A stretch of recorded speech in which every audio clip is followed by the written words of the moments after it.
ಈಗ ನಾವು ಮೂರನೇ ಲೆಕ್ಕವನ್ನು ಬಿಡಿಸೋಣ. ಇದರೊಳಗಿಂದು 7.2ರಲ್ಲಿ ಮೂರನೇ ಲೆಕ್ಕ ನೋಡ್ರಿ. ಕ್ರೀಡಾ ದಿನದ ಚಟುವಟಿಕೆಗಳನ್ನು ನಡೆಸಲು ಒಂದು ಆಯತಾಕಾರದ ನಿಮ್ಮ ಶಾಲಾ ಮೈದಾನ ABCDಯಲ್ಲಿ 1 ಮೀಟರ್ ಅಂತರದಲ್ಲಿ ಸೀಮೆ ಸುಣ್ಣದ ಪುಡಿಯಿಂದ ಗೆರೆಗಳನ್ನು ಎಳೆಯಲಾಗಿದೆ. ಅಂದರೆ ಇದು ಒಂದು ಸೀಮೆ ಸುಣ್ಣ, 2, 3, 4 ಹಿಂಗೆಲ್ಲ ಸೀಮೆ ಸುಣ್ಣೆಯಿಂದ ಗೆರೆಗಳಾಗಿದೆ. ಈ ಕಡೆ ಹಾಕಿದ್ದಾರೆ, ಗೆರೆಗಳನ್ನು ಎಳೆಯಲಾಗಿದೆ. AD ಉದ್ದಕ್ಕೂ AD ಉದ್ದಕ್ಕೂ ಪರಸ್ಪರ 1 ಮೀಟರ್ ಅಂತರದಲ್ಲಿ 100 ಹೂವಿನ ಕೊಂಡಗಳನ್ನು ಇಡಲಾಗಿದೆ. ಅಂದರೆ ಇಲ್ಲಿ 100 ಇಟ್ಟರೆ ಇದೆ, ಇಲ್ಲಿ 100, ಇದು 200, 300 ಈ ರೀತಿ ಹೂವಿನ ಕುಂಡಗಳನ್ನು ಇಡಲಾಗಿದೆ. 100 ಮೀಟರ್ ಅಂತರದಲ್ಲಿ 100 ಹೂವಿನ ಕುಂಡಗಳನ್ನು ತೋರಿಸುವಂತೆ ಇಡಲಾಗಿದೆ. ನಿಹಾರಿಕಳು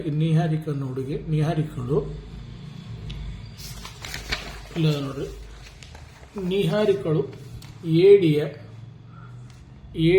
4/1 ದೂರವನ್ನು ಓಡಿ 2ನೇ ಗೆರೆಯಲ್ಲಿ ಒಂದು ಹಸಿರು ಬಾವುಟವನ್ನು ನಡೆಸ್ತಾಳೆ. ಪ್ರೀತ ಏಡಿಯ 5/1 ಭಾಗದಷ್ಟು ದೂರವನ್ನು 8ನೇ ಗೆರೆಯಲ್ಲಿ ಓಡಿ ಕೆಂಪು ಬಾವುಟವನ್ನು ನೆಡುತ್ತಾಳೆ. ಈ ಎರಡೂ ಬಾವುಟ ನಡುವಿನ ಅಂತರ ಎಷ್ಟು ಅಂತ ಕೇಳ್ತೀವಿ. ಎರಡೂ ಬಾವುಟ ನಡುವೆ ಯಾವ್ದು ಕೆಂಪು ಮತ್ತು ಇನ್ನೊಂದು ಯಾವುದು ನೋಡ್ರಿ, ಇಲ್ಲಿದೆ ಹಸಿರು ಮತ್ತು ಇನ್ನೊಂದು ಯಾವುದು ಪ್ರೀತಿ. ಕೆಂಪು ಬಾವುಟ ನಡುವೆ ಎಷ್ಟು ದೂರ ಅಂತ ಕೇಳ್ತಾರೆ. ಕೆಂಪು ಬಾವುಟ ನಡುತ್ತಾರೆ. ಈ ಎರಡೂ ಬಾವುಟ ನಡುವಿನ ಅಂತರ ಎಷ್ಟು ಅಥವಾ ದೂರ ಎಷ್ಟು ಅಂತ ಕೇಳ್ತಾರೆ. ನೆಕ್ಸ್ಟ್ ಇನ್ನೊಂದು ಏನದು, ರಶ್ಮಿಯು ಈ ಇಬ್ಬರ ಬಾವುಟಗಳನ್ನು ಸೇರಿಸುವ ರೇಖೆಗಳ ಮಧ್ಯದಲ್ಲಿ ನೀಲಿ ಬಾವುಟವನ್ನು ನಡಬೇಕೆಂದಾದರೆ ಅವಳು ತನ್ನ ಬಾವುಟವನ್ನು ಎಲ್ಲಿ ನಡಬೇಕಾಗ್ತದ ಅಂಥೇಳಿ ಪ್ರಶ್ನೆ ಇದೆ. ಇಲ್ಲಿ ಬರ್ಕೊಂಡಿದ್ದೀನಿ, ಕೊಟ್ಟಿದ್ದ ಪ್ರಕಾರ ಪರಿಹಾರ ಇಲ್ಲಿ ಬರ್ಕೊಂಡಿದ್ದೀನಿ. ನಿಹಾರಿಕ 2ನೇ ಲೈನ್ ಗೆರೆ ಅಂದರೆ ಎಕ್ಸ್ ಅಕ್ಷದ 2ನೇದು, ವಾಯ್ ಅಕ್ಷದ AD 4ನೇ ಒಂದು, ಅಂದರೆ ಪ್ರತಿಯೊಂದು 100 ಅಂತರ ಅದ, ಅದಕ್ಕೆ ಇದಕ್ಕೆ 3 ಬರೀಬೇಕು. 4ನೇ ಒಂದು ಅಂತಂದ್ರೆ 4ನೇ ಒಂದು ಬರ್ಕೊಂಡಿದ್ದೀನಿ. ಇದು ಕಟ್ ಮಾಡಿ ಛೇದ ಹೊಡಿಬೇಕು. 4 1ಲೇನೆ 4, 4 2ಲೇನೆ 8 ಹೊಡಿತು. ಇಲ್ಲೊಂದು 4 5ನೇ 20. ಅಂದರೆ x = 2, y = 25. ಅಂದರೆ ಫಸ್ಟ್ ನಿಹಾರಿಕನ್ ಪಾಯಿಂಟ್ ಇದು ಬಂತು. ಅದು ಪ್ರೀತ್ 8ನೇ ಗೆರೆ ಅಂದರೆ ಎಕ್ಸ್ ಅಕ್ಷ 8ನೇ ಗೆರೆಯಲ್ಲಿ ಓಡಿ AD ಉದ್ದ ಎಷ್ಟು 5ನೇ ಒಂದು ಭಾಗ, 5ನೇ ಒಂದು ಅಂದರೆ 100, ಪ್ರತಿಯೊಂದು ಅಂತರ 100 ಮೀಟರ್ ಅದ ನೋಡಿ. ಇಲ್ಲಿ ಛೇದ ಹೊಡೆದಾಗ ಮತ್ತು 5 1ಲೇನೆ 5, 5 20, ಅಂದರೆ ಇದು ಎಕ್ಸ್ ಅಕ್ಷ 8 ಆಯಿತು, ಇದು y ಅಕ್ಷ 20 ಆಯಿತು.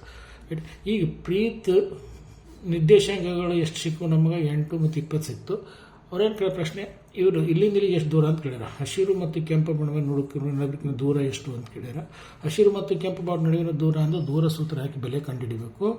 ಅದೇ ರೀತಿ ಇಬ್ಬರು ನಡುವೆ ನೀಲಿ ಬಾವುಟ ಅಂದ್ರೆ ನಾವೇನು ಹಾಕ್ಬೇಕಲ್ಲಿ ಮಧ್ಯಬಿಂದು, ಅಂದ್ರೆ ಮಧ್ಯಬಿಂದು ಸೂತ್ರ ಹಾಕಿ ಬೆಲೆಗಳನ್ನು ಕಂಡುಹಿಡಿಬೇಕು. ಈ ಫಸ್ಟ್ ಇದು ಕಂಡುಹಿಡಿಯೋಣ. ಹಸಿರು ಮತ್ತು ಕೆಂಪು ಬಾವುಟ ನಡುವಿನ ದೂರ ಕಂಡ್ಲಿಕ್ಕೆ x2 - x ಹೋಲ್² ಅದ, ಪ್ಲಸ್ y2 - y1 ಹೋಲ್². ಈ ಸೂತ್ರ ದೂರ ಕಂಡ್ಲಿಕ್ಕೆ ಸೂತ್ರ ಇದೆ. ಇಲ್ಲಿ x2 ಅಂದರೆ ಎಷ್ಟಿದೆ ನೋಡ್ರಿ, x2 ಅಂದರೆ 8 ಇದೆ, 8 ಬರೆದಿದ್ದೀನಿ. x1 ಅಂದರೆ ಎಷ್ಟಿದೆ ನೋಡ್ರಿ, x1 ಅಂದರೆ 2 ಇದೆ, 2 ಆವರಣ ಮುಚ್ಚಿನ ಮೇಲ್ವರ್ಗ ಹೆಂಗದಂಗೆ ಬರ್ತೀನಿ, ಪ್ಲಸ್ ಹೆಂಗೆ ಬರ್ತಿದ್ದೀನಿ. ಇಲ್ಲಿ y2 ಅಂದರೆ ಎಷ್ಟಿದೆ ನೋಡ್ರಿ, 20 ಇದೆ, 20 ಬರ್ತಿದ್ದೀನಿ. ಇಲ್ಲಿ ಮೈನಸ್ ಇದೆ, ಮೈನಸ್ ಬರ್ತೀನಿ. y1 ಅಂದ್ರೆ ನೋಡ್ರಿ ಎಷ್ಟಿದೆ, y1 ಅಂತಂದರೆ 25 ಇದೆ ನೋಡ್ರಿ. y1 ಅಂದರೆ 25 ಇದೆ. ಈಗ ಇದೇನು ಬಿಡಿಸೋಣ, ಎಷ್ಟು ಬರ್ತದೆ ನೋಡ್ರಿ, 8 2 ಕಳಿಬೇಕಂತ ತಪ್ಪು. ಒಂದು +8 - 2 ಅಂದರೆ 8 ಹಾಕಿದ್ರೆ 6 ವರ್ಗ ಆಯಿತು. ಪ್ಲಸ್ ಇಲ್ಲಿ ಪ್ಲಸ್ 20 - 20 ಕಳೆದಾಗ ನಮಗೆ -5 ಸಿಕ್ತು, 5ರ ವರ್ಗ ಸಿಕ್ತು. ಇಲ್ಲಿ ಸಮನಾಗಿದೆ ಚಿಹ್ನೆ ಹಾಕ್ರಿ. 6 ವರ್ಗ ಎಷ್ಟಾಯಿತು, 36 ಆಯಿತು. ಅಂದರೆ 6 ಪ್ಲಸ್ ಇದೆಷ್ಟು, -5 2 ಸಲ ಗುಣಾಕಾರ ಮಾಡಿದೆವು ಅಂತಂದ್ರೆ +25 ಆಯಿತು.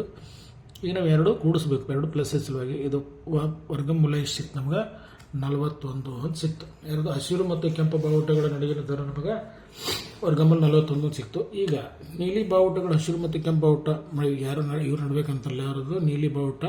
ಇಲ್ಲಿ ಎಷ್ಟಿದೆ ನೋಡ್ರಿ, ರಶ್ಮಿ ನಡ್ಬೇಕಂತಂದಲ್ಲ. ಇಲ್ಲಿ ಎಷ್ಟು ಅಂದರೆ ಇದು x1 ಸೇಮ್. ಇದು ಸೂತ್ರ ಏನಂದ್ರೆ ನಾವು ಮಧ್ಯ ಬಿಂದು ಕಂಡುಹಿಡಿಬೇಕಾದ ಸೂತ್ರ x2 + x1 / 2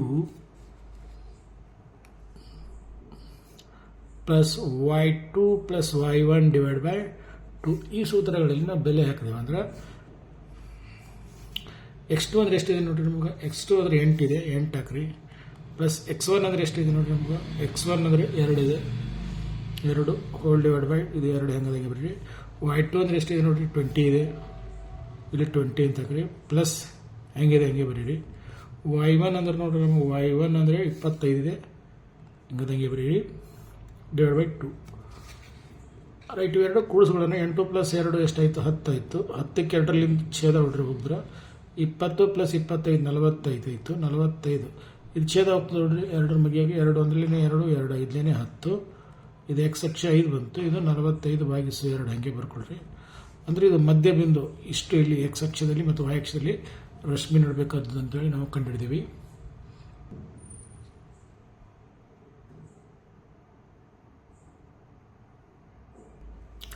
ಸರಿ, 41 ಅಲ್ಲ, ಇದು 61 ಆಗ್ತಾ ನೋಡ್ರಿ. ಕರೆಕ್ಷನ್ ಮಾಡ್ಕೊಳ್ರಿ. ವರ್ಗಮೂಲ 61.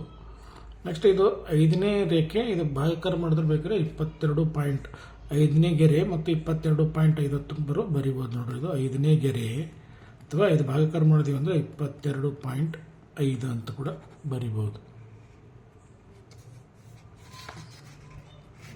5ನೇ ಗೆರೆ 22.5 ಕೂಡ ನಾವು ಬರಿಬೋದು ನೋಡಿ. ಈಗ 4ನೇ ಲೆಕ್ಕ ಬಿಡಿಸೋಣ. ಅದೇ ರೀತಿ 4ನೇ ಲೆಕ್ಕ ನೋಡ್ರಿ, ಏನು ಓದ್ತೀನಿ. -3, 10 ಮತ್ತು 6, -8 ಬಿಂದುಗಳ ಸೇರಿಸುವ ರೇಖಾಖಂಡ -1, 6ರಿಂದ ಯಾವ ಅನುಪಾತದಲ್ಲಿ ವಿಭಾಗಿಸಲ್ಪಡುತ್ತದೆ ಅಂತ ಪ್ರಶ್ನೆ ಇದೆ ಎಂದು ಕಂಡುಹಿಡಿಯಿರಿ. ಯಾವ ಭಾಗ ಅಂತಂದ್ರೆ ವಿಭಾಗ ಅಂತಂದ್ರೆ ಅರ್ಥ, ವಿಭಾಗಿಸಲಿ ಅಂದ್ರೆ ಅರ್ಥ. ಈ ಸಲ M1 ಮತ್ತು M2 ಕೇಳ್ಯಾರ ಅಂತ ಅರ್ಥ. ಭಾಗ ಕೇಳ್ಯಾರ, ಇಲ್ಲಿ ಪಾಯಿಂಟ್ ಕೊಟ್ಟರು. ಎಲ್ಲಿ ಭಾಗ ಆಯ್ತು ಅಂತ ಕೊಟ್ಟರು, ಪಾಯಿಂಟ್ ಆಗಿ ಭಾಗ ಕೊಟ್ಟರು. -1, 6 ಅಂತ. ಇಲ್ಲಿ ಎಷ್ಟಿದೆ ಮತ್ತು ಇಲ್ಲಿ ಎಷ್ಟಿದೆ ಅಂತ ಕೇಳಿದ್ರು ಅವರು. ಅದು ಕಂಡುಹಿಡಬೇಕಾದ ಪ್ರಶ್ನೆ. 2 ವಿಧಾನದಿಂದ ಕಂಡುಹಿಡಿಬಹುದು. 2 ಸೂತ್ರ ಉಪಯೋಗ ನಾವು ಮಾಡಿ ಕಂಡುಹಿಡಿಬಹುದು ನೋಡ್ರಿ. ಇದು ಒಂದು ನಾವು ರೇಖಾಖಂಡ ಹಾಕೊಂಡಿದ್ದೀನಿ. ಈ ಪಾಯಿಂಟ್ ಫಸ್ಟ್ ಪಾಯಿಂಟಿಗೆ ಇದು -3, 10 ಬರ್ಕೊಂಡಿದ್ದೀನಿ. ಸೆಕೆಂಡ್ ಪಾಯಿಂಟ್ ಇಲ್ಲಿ 6, -8 ಬರ್ಕೊಂಡಿದ್ದೀನಿ. ಇದು ಯಾವ ಪಾಯಿಂಟ್ ಅಂತ ಕೊಟ್ಟರೆ ಇಲ್ಲಿ P ಆಗಿರಲಿ ಬರ್ಕೊಂಡು -1, 6 ಅಂತ ಬರ್ಕೊಂಡಿದ್ದೀನಿ. ಬರ್ಕೊಂಡು ಫಸ್ಟ್ ಪಾಯಿಂಟಿಗೆ ಏನಾಗಿರಲಿ X1 ಆಗಿರಲಿ, ಇದು Y1 ಆಗಿರಲಿ, ಇದು second point B point X2 ಆಗಿರಲಿ, ಇದು Y2 ಆಗಿರಲಿ. ಇದು M1 M2 ನಮ್ಗೆ ಕೇಳಿದರೆ ಕ್ವಶನ್ ಮಾರ್ಕ್. ನಾವೇನಾಗಲಿ ಅನುಪಾತ ಏನಾಗಲಿ ಈ ರೀತಿ ಕಂಡುಹಿಡಿಯಬೇಕು. K ಅನುಪಾತ 1 ಆಗಿರಲಿ ಅಂತ ಬರ್ಕೊಂಡು ಮಾಡೋಣ. ಇಲ್ಲಿ ನೋಡ್ರಿ, P(x, y) ಸೂತ್ರ ಏನಿದೆ ನಮ್ಗೆ ಅದೇ ಸೂತ್ರ ಅದ. ಸೆಕ್ಷನ್ ಫಾರ್ಮುಲಾ ಅಥವಾ section formula P(x, y) K ಇದು ಇಂಟು ಬ್ರ್ಯಾಕೆಟ್ K × X2 ಇಲ್ಲ ಅಂದರೆ ಇದೊಂದು ಸೂತ್ರ ಇದೆ. KX2 + X1 / M1 + M2, KY2 + Y1 / K + 1. ಯಾವಾಗ ಕಂಡುಹಿಡಿವಿ? ಇದು ಯಾವ ಸೂತ್ರ ಉಪಯೋಗ ಮಾಡ್ತೀವಿ ಅಂದ್ರೆ ಅನುಪಾತಗಳ ಕಂಡುಹಿಡಲಿಕ್ಕೆ ಈ ಸೂತ್ರವನ್ನು ನಾವು ಉಪಯೋಗ ಮಾಡ್ತೀವಿ. ಈಗ ಪಾಯಿಂಟ್ ಕೊಡೋ P ನಿರ್ದೇಶಾಂಕ ಕೊಟ್ಟರು -1, 6. ಇಲ್ಲಿ X ಇಂದ -1 ಕೊಟ್ಟರು, ಇಲ್ಲಿ ಕೊಟ್ಟರು -1 ಮತ್ತು 6 ಕೊಟ್ಟರು. ಅದ್ರ ಬದಲು ಇಲ್ಲಿ ಹಾಕಿದ್ದೀನಿ. K ಅಂದರೆ ಎಷ್ಟು? Kನೇ ಬರ್ಕೊಂಡಿದ್ದೀನಿ. X2 ಜಾಗನಾಗ ಏನದ ನೋಡ್ರಿ, X2 ಅಂದ್ರೆ 6 ಇದೆ, 6 ಬರ್ಕೊಂಡಿನಿ. ಪ್ಲಸ್ ಹೆಂಗದಂಗೆ ಬರ್ಕೊಂಡಿನಿ. X1 ಅಂದ್ರೆ ನೋಡ್ರಿ ಏನಿದೆ, X1 ಅಂದ್ರೆ -3 ಇದೆ, ಹೆಂಗೆ ಬರ್ಕೊಂಡಿನಿ. ಹೋಲ್ ಡಿವೈಡ್ ಬೈ ಇಲ್ಲಿ ಸೂತ್ರದಾಗ ಇದು K ಆಗ್ಬೇಕು ನೋಡ್ರಿ. ಇದು K + 1 ಆಗಬೇಕು. ಇದು K ಬರ್ತೀನಿ, ಇದು 1 ಹೆಂಗದ ಹಿಂಗೆ ಬರ್ಕೊಂಡಿನಿ. ಇಲ್ಲಿ ನೋಡ್ರಿ K as it is. Y2 ಅಂದ್ರೆ ಎಷ್ಟಿದೆ ನೋಡ್ರಿ, Y2 ಅಂದ್ರೆ -8 ಇದೆ ಬರ್ಕೊಂಡಿನಿ. ಪ್ಲಸ್ Y1 ಅಂದ್ರೆ ಎಷ್ಟಿದೆ, 10 ಇದೆ, 10 ಬರ್ಕೊಂಡಿನಿ. K + 1 ಸೂತ್ರ ಹೆಂಗದಂಗೆ ಬರ್ಕೊಂಡಿನಿ. ಈಗ ಇದರ ಅರ್ಥ ಏನು?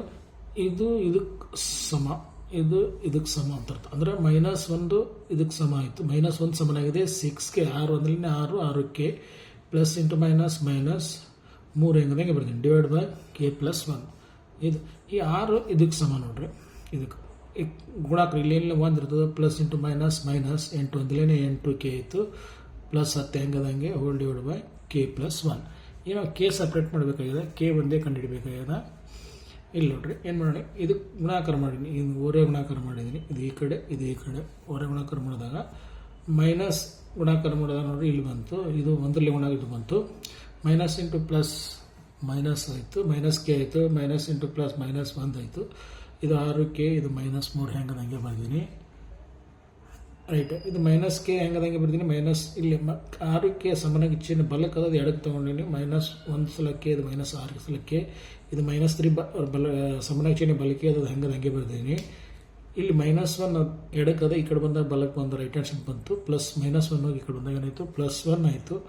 ಇಲ್ಲಿ -1 ಸಲ K ಅದ, ಇಲ್ಲಿ -6 ಸಲ K ಅದ. ಎರಡೂ ಕೂಡಿಸ್ಲಿಕ್ಕೆ ಸೇಮ್ ಚಿಹ್ನೆ ಇದ್ದಾಗ -7 ಸಲ K ಆಯಿತು. -3ದಾಗ 1 ಕಳೆದೀವಿ ಅಂದರೆ ನಮಗೆ -2 ಸಿಗ್ತದೆ. ಅವಾಗ ಈ -1 ಏನು ಮಾಡಿದ್ದೀನಿ, ಕ್ಯಾನ್ಸಲ್ ಮಾಡಿದ್ದೀನಿ. K ಒಂದೇ ಸಪ್ರೇಟ್ ಮಾಡಿದ್ದೀನಿ. ಆದ್ದರಿಂದ ಇದು 2 ಉಳಿತು. ಇಲ್ಲಿ ಗುಣಾಕಾರ ಆಗಿದೆ, ಈ ಕಡೆ ಬಂದಾಗ ಏನಾಯಿತು, ಭಾಗಾಕಾರ ಆಯಿತು. ಇದರ ಅರ್ಥ ಏನು, K ಬೆಲೆ ಕಂಡುಹಿಡಿದು ಬೇಕಾದ ಅನುಪಾತ ನಾವು ಏನಾಯ್ತಿದ್ದು ಇದು 2:5 ಹಿಂಗೆ ಬರಿಬೋದು. ಇದು ಹೀಗೆ ಈ ರೀತಿಯೂ 2:7 ಅಂತ ಕೂಡ ಬರಿಬೋದು. ಅಂದರೆ ಇದು M1 ಆಯಿತು, ಇದು M2 ಆಯಿತು. ಇದೇ ಲೆಕ್ಕನ ಇನ್ನೊಂದು ರೀತಿ ಕೂಡ ನಾವು ಕಂಡುಹಿಡಿಬೋದು. ಯಾವ ಸೂತ್ರ ಹಾಕ್ಕೊಂಡು ನಾವು ಅಂದ್ರೆ ಭಾಗ ಪ್ರಮಾಣ ಸೂತ್ರ ಹಾಕಿಬೇಕಾದ್ರೆ ಇದೇ ಲೆಕ್ಕ ನಾವು ಮಾಡ್ಬೋದು ನೋಡ್ರಿ. ಅಥವಾ ಇದೇ ಲೆಕ್ಕ ಬರ್ಕೊಂಡಿದ್ದೀನಿ ನಾನು. ಇದು ಸೂತ್ರ ಹಾಕೊಂಡು ಭಾಗ ಪ್ರಮಾಣ ಸೂತ್ರ P(x(y) M1x2 + M2x1 / M1 + M2 M1y2 + M1y1 / M1 + M2. ಇಲ್ಲಿ ಬೆಲೆಗಳು ನೋಡ್ರಿ P(x(y) ಇದೆ, ಬೆಲೆಗಳು ಹಾಕೊಂಡಿದ್ದೀನಿ -1 ಇಲ್ಲಿ M1 ಅಂತಂದ್ರೆ ನೋಡ್ರಿ, M1 ಅಂದ್ರೆ ಇದು ತಿಳ್ಕೊಂಡಿದ್ದೀನಿ ನಾನು. M1 ಅಂದ್ರೆ M1 ಬರ್ಕೊಂಡಿದ್ದೀನಿ ಹಂಗದಂಗೆ. ಇಲ್ಲಿ ಇಂಟು ಬರ್ಕೊಂಡಿದ್ದೀನಿ. x2 ಅಂದ್ರೆ 6 ಇದೆ, 6 ಬರ್ಕೊಂಡಿದ್ದೀನಿ ಪ್ಲಸ್ M2 ಗೊತ್ತಿಲ್ಲ, ಅದು ಹೆಂಗೆ ಬರ್ತೀನಿ. ಇಲ್ಲಿ ಗುಣಾಕಾರ ಚಿಹ್ನೆ ಹಾಕಿ x1 ಅಂತಂದ್ರೆ ಇಲ್ಲಿದಿಲ್ಲ, x1 ಅಂತಂದರೆ -3 ಇದೆ, -3 ಬರ್ತೀನಿ. M1 + M2 ಹೆಂಗದ ಹಂಗೆ ಬರ್ತೀನಿ. ಈಗ ನೋಡ್ರಿ ಇಲ್ಲಿ ಬರೋಣ. M1 ಆ್ಯಸ್ ಇಟ್ ಇಸ್ ಬರ್ತೀನಿ. y2 ಅಂದರೆ ಎಷ್ಟಿದೆ, -8 ಇದೆ, ಹೆಂಗೆ ಬರ್ತೀನಿ. ಪ್ಲಸ್ ಹೆಂಗದ ಹಂಗೆ ಬರ್ತೀನಿ.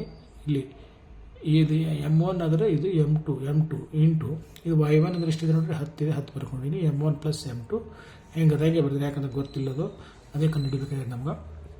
ಈಗ ನೋಡ್ರಿ ಈ -1 ಇದಕ್ಕೆ ಸಮ ಆಯಿತು, ಇದು +6 ಇದಕ್ಕೆ ಸಮ ಆಯಿತು. ಇಲ್ಲಿ -1 = 6, ಇಲ್ಲಿ ಏನಿಲ್ಲ 1 ಇರ್ತದೆ, 6 ಅಂದರೆ 6 M1 ಆಯಿತು. ಇಲ್ಲಿ ಪ್ಲಸ್ ಇಂಟು ಮೈನಸ್ ಆಯಿತು. 3 ಅಂದರೆ 3, ಇದು M2 ಹೆಂಗದ ಹಂಗೆ ಬರೀಬೇಕು. / M1 + M2 ಅದು ಏನು ಮಾಡೋದು ಹಾಗೆ ಬರೀಬೇಕು. ಈಗ ಇಲ್ಲಿ ನೋಡ್ರಿ ಇದು 6 ಇದಕ್ಕೆ ಸಮ ಬರ್ಕೊಂಡಿದ್ದೀನಿ. 6 ಇದು ನೋಡ್ರಿ ಇಲ್ಲಿ ಏನು 1 ಇರ್ತದೆ, ಪ್ಲಸ್ ಇಂಟು ಮೈನಸ್ 8 ಅಂದರೆ 8 M1 ಆಯಿತು. ಪ್ಲಸ್ ಇಲ್ಲಿ ಏನು 1 ಇರ್ತದೆ, 10 ಅಂದರೆ 10, ಇದು M2 ಆ್ಯಸ್ ಇಟ್ ಇಸ್ ಬರೀಬೇಕು. / M1 + M2. ಈಗ ನಾವು ಏನು ಸಪ್ರೇಟ್ ಮಾಡಬೇಕಾಗಿದ್ರೆ M1 M2 ಸಪ್ರೇಟ್ ಮಾಡಬೇಕಾಗಿದೆ ಅಷ್ಟೇ. ಫಸ್ಟ್ ಇದು ಬಿಡಿಸೋಣ, ಆಮೇಲೆ ಇದು ಬಿಡಿಸೋಣ. 6 ಹಿಂಗೆ ಬರೀ ಗುಣಾಕಾರ ಮಾಡ್ಕೊಂಡಿದ್ದೀನಿ. 6M - 3M2 ಬರ್ಕೊಂಡಿದ್ದೀನಿ. ಇದು ಈ ರೀತಿ ಗುಣಾಕಾರ ಅಂದರೆ ಇದು -1 ಗುಣಾಕಾರ ಪ್ಲಸ್ ಇಂಟು ಮೈನಸ್ ಆಯಿತು. ಇಲ್ಲಿ ಪ್ಲಸ್ ಇಂಟು ಮೈನಸ್ ಆಗಿ M2 ಬರ್ಕೊಂಡಿದ್ದೀನಿ. ಈಗ 6M1 ಒಂದು ಕಡೆ ಮಾಡ್ಕೊಂಡಿದ್ದೀನಿ, ಈಗ M2 ಒಂದು ಕಡೆ ಮಾಡ್ಕೊಳ್ತೀನಿ ನೋಡ್ರಿ. 6M1 ಬಲಿಕ ಸಮನಾಗಿ ಚಿಹ್ನೆ ಈ ಕಡೆ ಎಡಕ್ಕದ ಅಲ್ಲೇ ಬರ್ಕೊಂಡಿನಿ. ಈಗ ಇದು M1 ಈ ಸೈಡ್ ಬಂತು ನಾವು ಸಮನಾಗಿ ಚಿಹ್ನೆ ಬಲಕ್ಕದ ಎಡಕ್ಕೆ ಬಂದಾಗ ಏನು ಮೈನಸ್ ಹೋಗಿ ಏನಾಯ್ತು, ಇದು ಪ್ಲಸ್ ಆಯಿತು, M1 ಆಯಿತು. ಇದು ನೋಡಿ -3M2 ಈ ಕಡೆ ಎಡಕ್ಕೆ ಲೆಫ್ಟ್ ಹ್ಯಾಂಡ್ ಸೈಡ್ ಇದೆ ಸಮನಾಗಿ ಚಿಹ್ನೆ, ಅದ್ರ ಚಿಹ್ನೆ ಇಲ್ಲೇ 3M2. ಈಗ ಇದು -M2 ಸಮನಾಗಿ ಚಿಹ್ನೆ ಬಲಕ್ಕದ ಈ ಕಡೆ ತೊಗೊಂಡಾಗ ಮೈನಸ್ ಹೋಗಿ ಇಲ್ಲಿ ಪ್ಲಸ್ ಆಯಿತು. ಅಂದರೆ ಇದು M1 ಒಂದು ಕಡೆ ಮಾಡ್ಕೊಳ್ಳೋದು, M2 ಒಂದು ಕಡೆ ಮಾಡ್ಕೊಳ್ಳೋದು. ಈ ಬಲಕ್ಕೆ ಏನು ಉಳಿಯಿಲ್ಲ, 0 ಅಂತ ಬರ್ಕೊಂಡಿದ್ದೀನಿ. ಈಗ 6M1 ಎರಡು ಚಿಹ್ನೆ ಸೇಮ್, ಇಲ್ಲಿ ಏನಿಲ್ಲ 1 ಇರ್ತದೆ, ಒಂದು ಸಲ 7 ಎರಡು ಕೊಡ್ತಾ ನಮಗೆ 7 ಸಲ M1 ಆಯಿತು. ಇಲ್ಲಿ -3 ಇದೆ, ಇಲ್ಲಿ +1 ಇದೆ, ಹಿಂಗದ ಕಡಿಬೇಕು. -3ದಾಗ +1 ಕಳೆದ್ರೆ ನಮಗೆ ಏನು ಬರ್ತದೆ, 2 ಸಿಗ್ತದೆ. ಯಾವ 2 ಅಂದರೆ -2 ಅಂತ ಸಿಗ್ತದೆ. -2 M2 ಬರೀಬೇಕು. ಈಗ ನಮಗೆ M1 ಸಪ್ರೇಟ್ ಮಾಡಬೇಕು, M2 ಹಿಂಗೆ ಬರಿಬೋದು ನೋಡ್ರಿ. ಈಗ 7M1 ಇದು -2 M2 ಈ ಕಡೆ ಬಂತು. ಈಗ ಇದು M1 ಇಲ್ಲಿ ಅದಲ್ಲ, ಈಗ ಇದು M2 ಈ ಕಡೆ ತೊಗೊಂತೀನಿ. ಗುಣಾಕಾರದ ಇಲ್ಲಿ ಈ ಸೈಡ್ ಬಲಕ್ಕದ, ಈ ಕಡೆ ಬಂದಾಗ ಭಾಗಾಕಾರ ಆಯಿತು. ಇದು ಬಲಕ್ಕೆ 2 ಇಲ್ಲೇ ಇದೆ, ಇದು ಇಲ್ಲಿ ನೋಡ್ರಿ ಲೆಫ್ಟ್ ಹ್ಯಾಂಡ್ ಸೈಡ್ ಇದೆ 7 ಗುಣಾಕಾರದ, ಈ ಸೈಡ್ ಬಂದಾಗ ಏನಾಯಿತು, ಭಾಗಾಕಾರ ಆಯಿತು. ಅದರಿಂದ M1 M2 ಈ ರೀತಿಯೂ ಬರಿಬೋದು ನಾವು. M1 ಅನುಪಾತ ಈ ರೀತಿ ಬರಿಬೋದು, ಇದನ್ನು ಈ ರೀತಿ ಬರಿಬೋದು. ಕೆಳಗಿದ್ದು 2:7 ಅಥವಾ ಉತ್ತರ ಇದೇ ಬಂತು. ಇದೇ ಕಂಡು ಹಿಡಿಬೋದು ನಾವು. ಅಥವಾ ಈ ರೀತಿ K:1 ಅಂತ ತಿಳ್ಕೊಬೇಕಾದ್ರೂ ಕಂಡು ಹಿಡಿಬೋದು ನೋಡ್ರಿ. ಈಗ ಅದೇ ರೀತಿ 5ನೇ ಲೆಕ್ಕ ಬಿಡಿಸೋಣ. ಏನಾದ್ರು ಓದ್ತೀನಿ ನಾನು. 1, -5 ಮತ್ತು B ಪಾಯಿಂಟ್ -4, 5 ಬಿಂದುಗಳು ಸೇರಿಸುವ ರೇಖಾಖಂಡವು X ಅಕ್ಷದಿಂದ ಯಾವ ಅನುಪಾತದಲ್ಲಿ ವಿಭಾಗಿಸಲ್ಪಡುತ್ತದೆ ಎಂಬುದನ್ನು ಕಂಡುಹಿಡಿಯಿರಿ. ಅಂದರೆ M1 M2 ಕೇಳಿದಾರೆ ಅಂತ ಅರ್ಥ. ವಿಭಾಗಿಸುವ ಬಿಂದುವಿನ ನಿರ್ದೇಶಾಂಕಗಳು ಕೂಡ ಕಂಡುಹಿಡಿಯಿರಿ ಅಂತ ಪ್ರಶ್ನೆ. ಇಲ್ಲಿ ಒಂದು ರೇಖಾಖಂಡ ಹಾಕೊಂಡಿದ್ದೀನಿ. A point 1, 5, B point -4, 5. ಇಲ್ಲಿ ಇದು ಬಿಂದು ಕೇಳಿದ್ರೆ ಈ ಬಿಂದು ಎಷ್ಟಿದೆ ಅಂತ X ಅಕ್ಷ ಅಂತ ಕೊಟ್ಟರು ಅಂದ್ರೆ ನೀವು ತಿಳ್ಕೊಂಡ್ಬಿಡ್ಬೇಕು, X ಇಟ್ಕೊಳ್ಬೇಕು, Y 0 ಆಗಿದೆ ಅಂತ ತಿಳ್ಕೊಂಡ್ಬಿಡ್ಬೇಕು. ಅಂದರೆ ಈ ರೀತಿ ಏನು X ಅಕ್ಷದಾಗ ಅದಂದ್ರೆ ಇಲ್ಲೇ ಇರ್ತದೆ ಅಂತ ಅರ್ಥ. Y ಇಲ್ಲಾಗಿರ್ಬೇಕು, ಇಲ್ಲಿ 0 ಇರ್ಬೇಕು ಅಂತ ಅರ್ಥ. ಅಂದರೆ Y ಇಲ್ಲೇನೋ X ಇರಬೇಕು, ಇದು Y ಏನಾಗಿರ್ಬೇಕು, 0. ಇದು ಫಸ್ಟ್ ಪಾಯಿಂಟ್ X ಇರ್ತದೆ, ಸೆಕೆಂಡ್ ಪಾಯಿಂಟ್ Y. ಇದು 0 ಆದಾಗ ಮಾತ್ರ ಇದು X ಅಕ್ಷನೇ ಬರ್ಲಿಕ್ಕೆ ಸಾಧ್ಯ ಇದೆ, ಇದು ಗೊತ್ತಿರಬೇಕು. ಇದು ಪಾಯಿಂಟ್ ಬರ್ಕೊಡ್ಬೇಕು. ಆಮೇಲೆ ನಾವೇನು ಕಂಡುಹಿಡಬೇಕು, ಇಲ್ಲಿ M1 M2 ಎಷ್ಟದ ಕಂಡುಹಿಡಬೇಕು, ಮತ್ತು ಇಲ್ಲಿ X ಎಷ್ಟದ ಕೂಡ ಕಂಡುಹಿಡಬೇಕು ನೋಡ್ರಿ. P(x) 0 ಕೊಟ್ಟರವರು M1 M2 ರೇಷಿಯೋ ಕಂಡುಹಿಡಬೇಕು ಮತ್ತು X ಬೆಲೆ ಎಷ್ಟದ ಕಂಡುಹಿಡಬೇಕು. 2 ಪ್ರಶ್ನೆ ಇಲ್ಲಿ ನೋಡ್ರಿ. ಫಸ್ಟ್ ಅನುಪಾತಗಳು ಏನಾಗಿರಲಿ ಈ ರೀತಿ ಕಂಡುಹಿಡಿಯಲಿಕ್ಕೆ ನಾವು ಇದು K:1 ಆಗಿರಲಿ ಅಂದರೆ ಇದು ಈಸಿ ಆಗ್ತದೆ.